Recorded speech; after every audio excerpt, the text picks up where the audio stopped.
Good afternoon everyone, my name is Lewis, welcome back to the channel. I hope I find you all in good health. Today I'm going to be talking about some of the albums I've been listening to recently. I'm going to talk about each album in turn and why I would recommend them to you.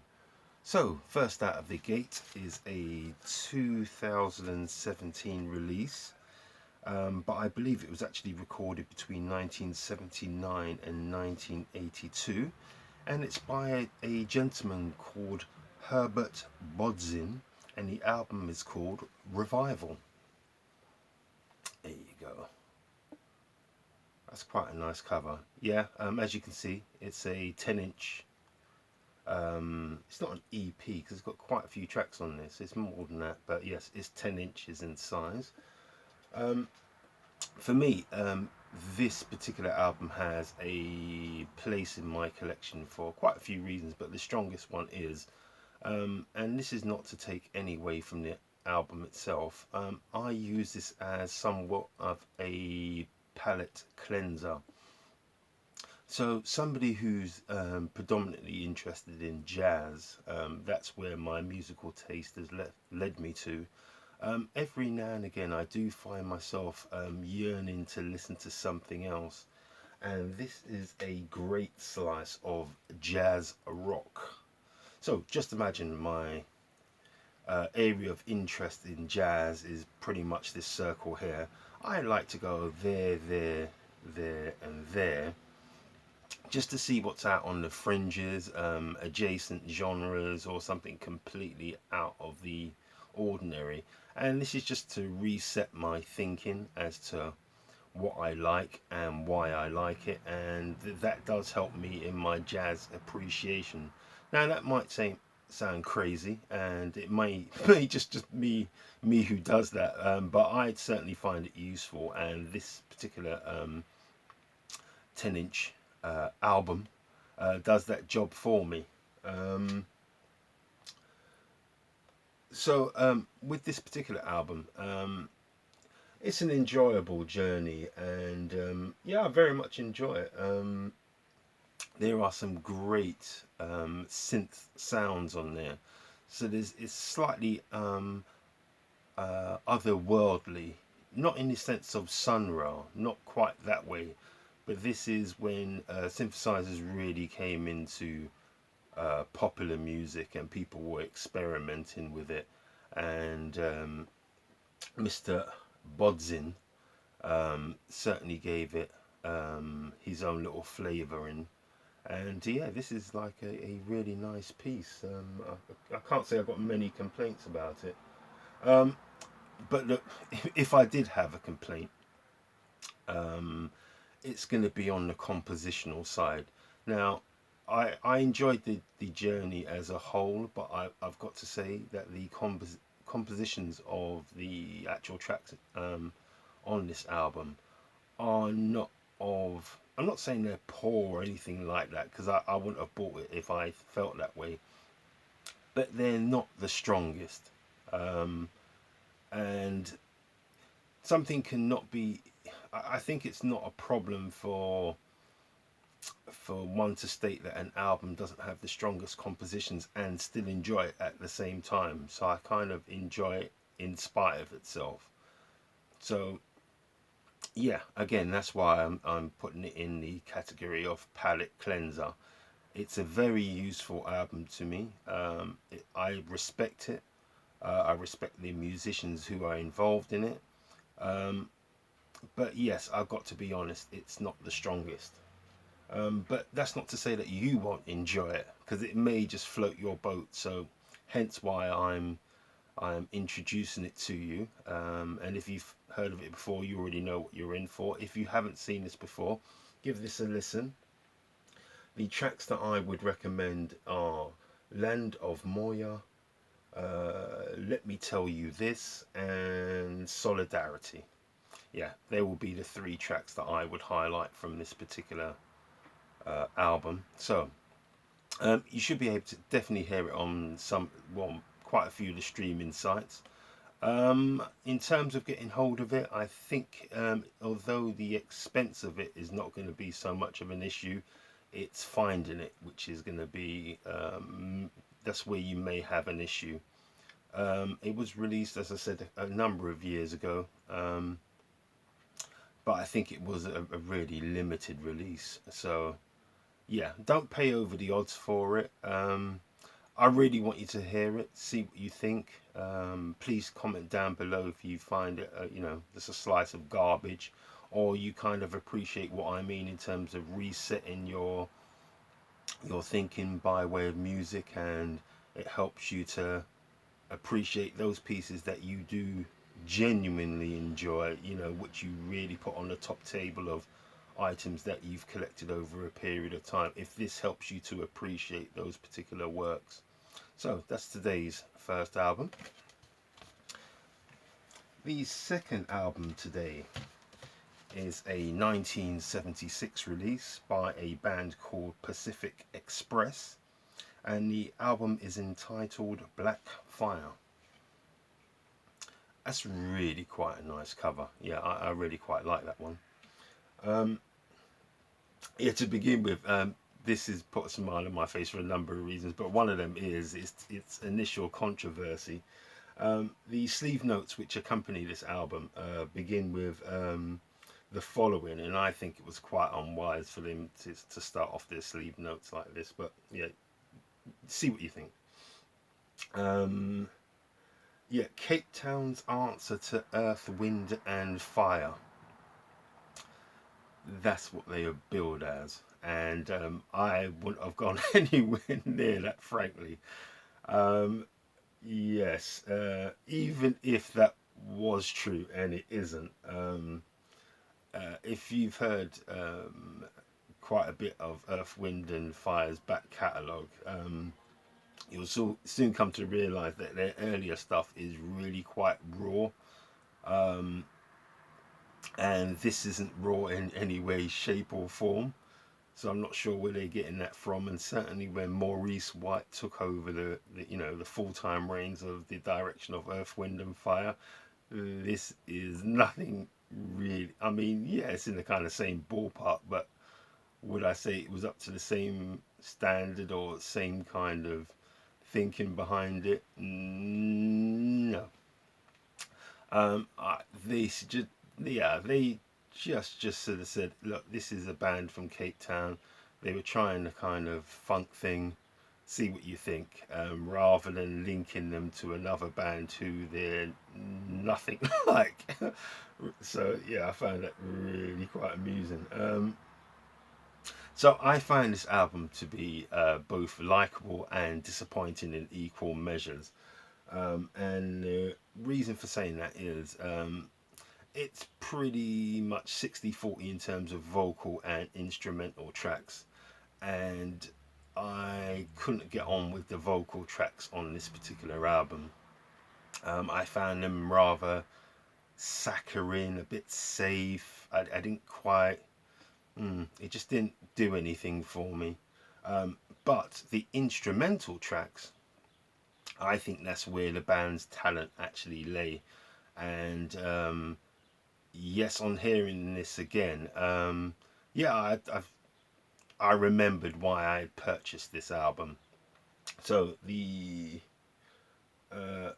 yeah, I've just put an additional note. Some people, particularly if you're into jazz fusion, may find this a little light, a little too safe. And whereas I wouldn't necessarily disagree with that statement, I, however, still like this album, but with reservations. But yeah, it's an enjoyable ride. It's relatively inexpensive as an album. Again, it's just a question of finding it now. I think I bought this maybe 2 or 3 years ago. So yeah, you should be able to get hold of it. But do have a listen to it first. The tracks that I would recommend from this album are Sky Ride, Black Fire and Wind Song. I've listened to those 3 tracks. They're instrumental tracks. Like I said, I wasn't a fan of the vocal side of things. It just didn't work for me. But have a listen to those 3. Notables on this album would be Basil Manenberg Kotzi. Yes, fine performance by that gentleman on sax and flute. He does elevate the album to a different level, in my opinion, from what it would have been without his contribution. So well done to you, sir. Um, yeah, have a check out for this. I'd say probably listen to it first and then perhaps read the sleeve notes after, because I think that might just not contaminate, that's probably the wrong word, but yeah, the sleeve notes will give you perhaps the wrong impression, and I think you should just take the band on the merit of the material they put in front of you rather than try to link them to somebody else. I don't, particularly if you're doing it with Earth, Wind and Fire, I don't think that's a fair comparison, to be honest. So that's today's second album. The third and final album today is, yeah, as you can see, it's put a smile on my face just even looking at the cover of it. It's a band called Ramp. It's a 1977 release, and the album's entitled Come Into Knowledge. Oh, sorry about all the fingerprints on there and a bit of glare. I love this album. I love this album. Yeah, for so many reasons. Certainly in my time of taking music more seriously and collecting albums as a hobby, for me, this album is one of my holy grail items. I love this album to the point, I'm going to be honest, to the point of where I can't imagine existence without this particular album. That's how strongly I feel about it. Um, there's a huge slice of personal nostalgia when I'm saying these things, and this was very much part of my soundtrack to my mid to late teens. Tracks that I'd heard of it, which were kind of like secret audio tapes which went around.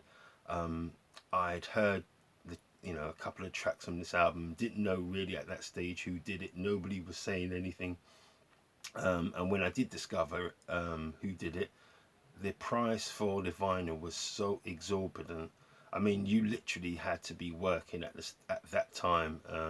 I would have been probably in my early 20s when I came to realize who actually done the tracks from this album, and it was a thing. Yeah, you'd had to have been in full-time work in order to have been able to afford it. It's yeah, I think even now for the original pressings, it's silly money. This is a repress. Glad to get hold of it finally. Yeah, like I said, I've got a super soft spot for this one. Um, Noteworthy. The band's name, Ramp, is actually an acronym rather than a word in and of itself, and it represents Roy Ayers' musical production. So yeah, good thing I researched that, because it doesn't say anything about that literally on the album cover. But yeah, I'm glad to know that piece of random information. The cover, for me, and in terms of my collection, this is one of my more memorable covers, or most distinctive ones that I own. And it's all to do wrapped up with the nostalgia. It may not seem anything special to you, but as soon as I see this album cover, it's like, yeah, good times are to be had. So the tracks that I would strongly recommend from this album are Daylight, Everybody Loves the Sunshine, and Come Into Knowledge. Have a listen to it on any of the streaming sites. If you were to try and pick this up again, even as a repress, you might have some problems actually locating it. And you probably, yeah, be prepared if you do love this album like I do, that you may have to dig deep in order to get it. I'm not saying that's going to be the case, but be prepared at least. Yeah, like I said, this album has it's just one of those things where I'm always going to have this album. I may even buy numerous copies of it. You never know. I love it that much. Notables on this album would be Nate White, who does a terrific job on bass. John Manuel, yeah, he's really good on drums. And Sybil Thrasher and Sharon Matthews on vocals. They're the two who really elevate this particular album in terms of the vocal style and performance of the tracks on individual tracks on this album. It's super nice. It's super lush. Despite saying it's lush, it does have its raw elements as well, and perhaps that's why I really do appreciate this album. But yeah, a definite slice of my history. Super fond memories of this. Cruising around in friends' cars, listening to audio cassettes. You know, try to make myself attractive to young ladies and get their attention, and you know how it is, guys. But yeah, really good memories with this particular one. Yeah, please have a listen.